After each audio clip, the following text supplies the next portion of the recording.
Hello guys, প্রতিদিনের মতন আজকে আরেকটি নতুন ব্লগ শেয়ার করব। প্রতিদিনের মতন ঘুম থেকে উঠেই দেখি বাইরের ওয়েদারটা কিন্তু দেখতে আমার কাছে অনেক ভালো লাগে। আমি ঘুম থেকে উঠে জানালার পাশে অনেকক্ষণ দাঁড়িয়ে থেকে বাইরের ওয়েদার দেখতে অনেক ভালো লাগে। তারপর ছান টান করে পূজা টুজা দিয়ে আসলাম। তারপরে চা বানাতে আসলাম। আজকে গাভীর দুধ ভিজিয়ে নিলাম। তারপরে চা বানিয়ে নিলাম। আজকে দই পাতবো বিকালবেলা, তো ওই জন্য দুধগুলো সবগুলো ভিজিয়ে নিয়ে আজকে জাল দিয়ে রাখবো। তার ওই জন্য আমি চা খাওয়ার জন্য আজকে একটু দুধ নিয়ে নিলাম, নিয়ে চা বানিয়ে নিলাম। আর আমার তো সকালবেলা চা না খেলে ভালোও লাগে না। প্রত্যেকদিন এই একটা কথা বলতে হয় যে আমি চা ছাড়া কিন্তু চলতে পারি না, সকালবেলা আমার চা লাগবেই। তো ওই জন্য তাড়াহুড়া করে আমি চা বানিয়ে নিলাম। আর আজকে আরেকটা কাজ, আজকে তো আমার মেয়ে ছেলেকে নিয়ে এর বাবা একসাথে চলে গেল। তো মেয়ের প্রাইভেট আছে আর ছেলে স্কুলে যাবে, আর বাবা অফিসে যাওয়ার সময় যাইতে নিয়ে গেছে।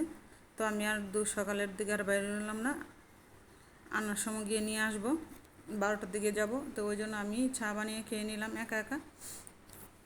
মেয়ে বাসায় ছিল না, আজকে বাসায় আমি একা। তো চা বানিয়ে চা বিস্কিট খেয়ে নিলাম।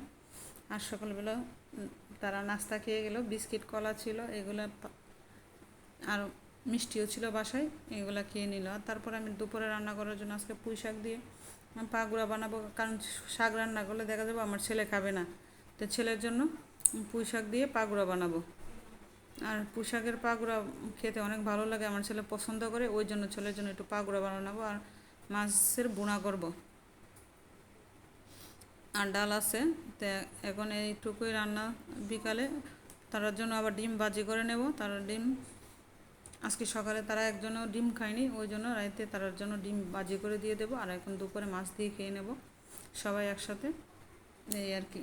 কিন্তু আজকে মাছ বোনাটা অনেক স্বাদ হয়েছে। আমি এইরকমভাবে মাছ বোনা রান্না করলে খেতে অনেক ভালো লাগে। দেখেন কালারটা দেখতে কত সুন্দর হয়েছে, কিন্তু খেতে হতে তো এরকমই স্বাদ হয়েছে। আপনার ভাই আমার মেয়ে বলতেছে আমার মাছ বোনাটা অনেক স্বাদ হয়েছে। আর ওইদিকে পাগুড়া বানাচ্ছি, এরকম পেঁয়াজ কুচি, ধনিয়া পাতা, কাঁচামরিচ সব দিয়ে দিলাম, হলুদের গুঁড়ি, মরিচের গুঁড়ি, ধনিয়ার গুঁড়ি দিয়ে দিলাম, আর একটু চাট মশলাও দিয়ে দিলাম।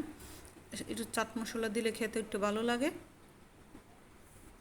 আর সাথে পেঁয়াজ কুচি দিয়ে দিলাম, পেঁয়াজ কুচি কাঁচামরিচ দিয়ে দিলাম বেশি করে, কারণ আর বেসন দিয়ে দিলাম, চালের গুঁড়ি ছিল, দুটোই একসাথে মিক্স করে দিয়ে দিলাম। আর আমি বেশিরভাগ চাল, মসুর ডাল আর চাল, আতপ চাল একসাথে ব্লেন্ড করে রেখে দিই, কারণ বেশিরভাগ এই আমাদের বাসায় এই পাগুড়া, জিঙ্গার বড়া এগুলা খাওয়া হয়। আর আমি বেশিরভাগ পুঁই শাক আনলে এইভাবে পাগুড়া বানাতে চেষ্টা করি। আপনার ভাইও পছন্দ করে। অনেক সময় রাত্রেবেলা দেখা যায় তরকারি একটু কম টম থাকলে আমি কী করি, পাগুড়া বানিয়ে নিই খাওয়ার জন্য রাত্রে। আর ছেলে মেয়ে তো তারা ডিম প্রত্যেক দিনই ওই রাত থেকে, আমার মেয়ে আর ছেলে দুজনেই ডিম অনেক পছন্দ।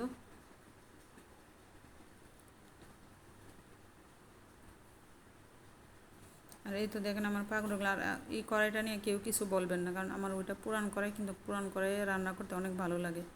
এই মাছ ভাজি, তারপরে বড়া টড়া ভাজতে অনেক ভালো লাগে। আর সাথে ডাল ছিল, খেতে অনেক ভালো লেগেছিলো। এই ছিল দুপুরে রান্নাবান্না। আর বিকালের দিকে ওই আমার মেয়ে সেদিন এক প্যাকেট ফুচকা নিয়ে আসছিলো, তো আজকে বলতেছে ফুচকা বানিয়ে দেওয়ার জন্য। তো আমি আলু সিদ্ধ করে নিয়েছি, নিয়ে মেয়েকে দিলাম, আর ফুচকাগুলো বেজে দিচ্ছি। তার ওইদিকে মেয়েই টক বানিয়ে নিয়েছে, আলু ভর্তা মেয়ে করে নিয়েছে। আর তারপরে লিচু ফ্রিজে ছিল, আমার ছেলে আর জানে না আমি ফ্রিজের লিচু রেখে দিয়েছি। ছেলে কিন্তু জানে না, আজকে আমাকে বলতেছে মা বাসায় লিচু নাই, লিচু কি শেষ? আমি কই না, লিচু আছে তো।